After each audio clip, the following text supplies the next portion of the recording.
Hello, students. How are you all? I hope everyone is fine and doing well, and you all have enjoyed your summer break very warmly, friendly, happily with your family members, following all the safety rules and measures.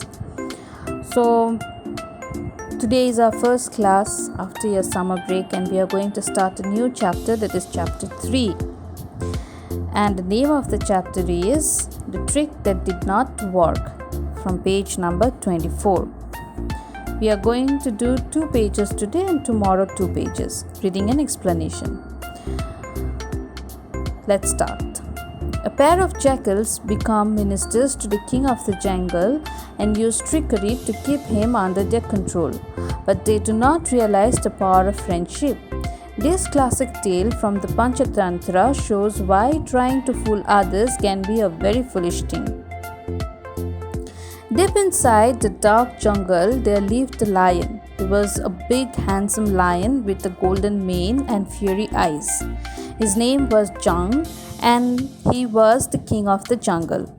Like all kings, he too had ministers to whom he listened when he was in a good mood. Jung's ministers were 2 jackals, Chalu and Golu. The jackals, especially Chalu, were very cunning. They kept the king happy by telling him only what he liked to hear, and they agreed with everything he said. They sang his praises and told him that he was the bravest and the strongest king on earth.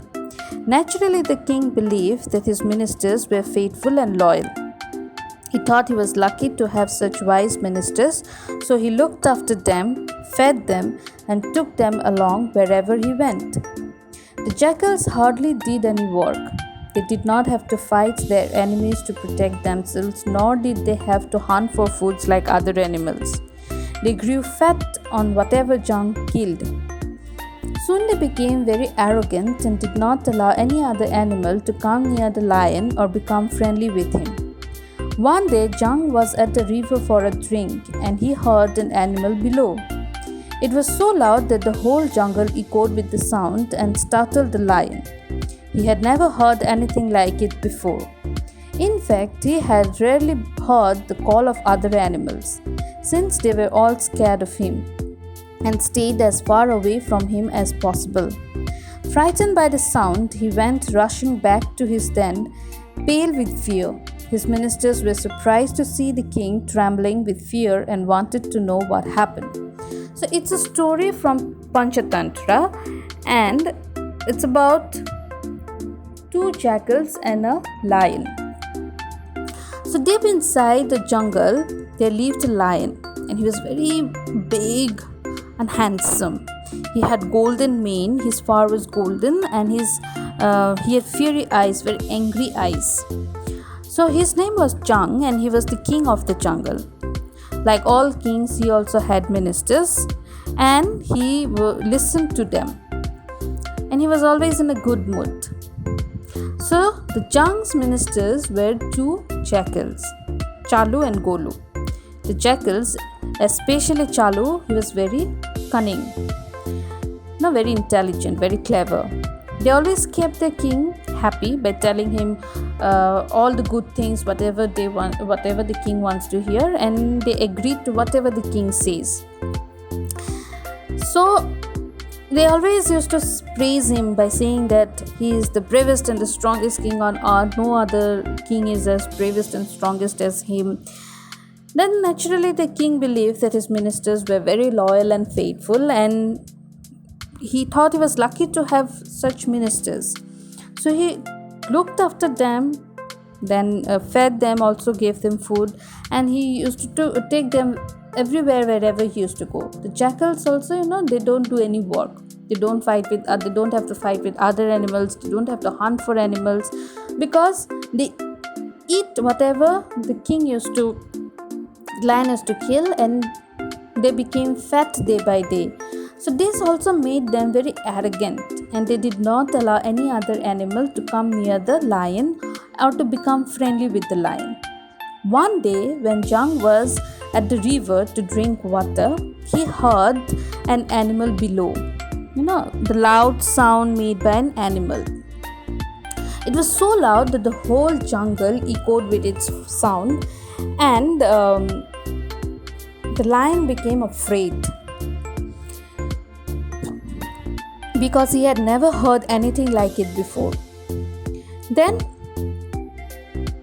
he it made him so scared that he rushed back to his den from there, and his face became pale in color with fear.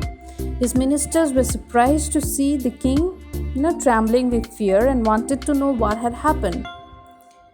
Page 25. At first, Jung would not tell them anything. He was too ashamed to let them know that he, the king of the jungle, was afraid of a sound. But the next day, the same thing happened. Then Jung called his ministers and told them that he had decided to leave the jungle and go away. Chalu and Golu were very disappointed to hear this. What would happen to them if the lion went away? They would have to walk to find their food and would have to live in fear of the other wild animals. No, they could not let the lion go to another jungle. They begged and pleaded with Jung till he told them that he had been frightened by a terrible sound. It could only belong to a strong beast who feared no one else in the jungle. Hearing this, the two jackals smiled to themselves, for they knew that there could be no animal in the jungle stronger than the lion. They thought the Jung was very foolish. Just because the animal had made a loud noise, it did not mean that it was more powerful than the lion. But they did not say this to the lion. Instead, Chalu said that he would go and find out more about that animal. "What if the beast kills you?" asked Jung. To this, Chalu replied craftily, "A faithful servant is not afraid of losing his life in the service of his master."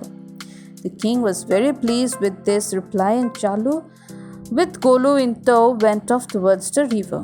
To their surprise, the jackals found that the animal that had frightened the lion was a big bull who had lost its way in the jungle. Chalu scolded the animal for making so much noise and disturbing the king of the jungle. The bull became quiet immediately. He told Chalu that he did not know his way around. So, Jung did not say anything to his ministers because he was ashamed that they will make fun of him. But the next day, the same thing happened. Then he said that I'm going to leave the jungle. Now, Chalu and Golu, they were very disappointed because if the king leaves the jungle, then they have to go to find their own food. They have to live in fear of other wild animals. So they cannot let this happen. And they started to beg and plead Jung to stay. After that, Jung told them what had happened, the incident. Terrible sound made by some beast, and he said that he is the strongest one in the jungle and I cannot live in this jungle. Both of them started to laugh within themselves because thinking that the lion is the beast in the jungle. No other animal is as strong as the lion. And Jung must be very foolish, thinking that by hearing a sound of a particular animal, thinking that that animal is a beast and he is stronger than him. But they did not say all these things to Jung. Instead, what they said, Chalu said that he will go and find out who is that animal and try to find out more about it. Jung asked him, "If the beast kills you?" Chalu replied that "I will die for my king," all those dialogues and all, and the king was very happy to hear all these things. Then both of them, they staying near each other, went to the place, and to their surprise they found that there was a big bull who was making that sound because he lost his way. Both of them went to the bull and said that why are you shouting like this? By this sound you are making the king of this jungle, disturbing the king of this jungle a lot. Immediately the bull became silent and he said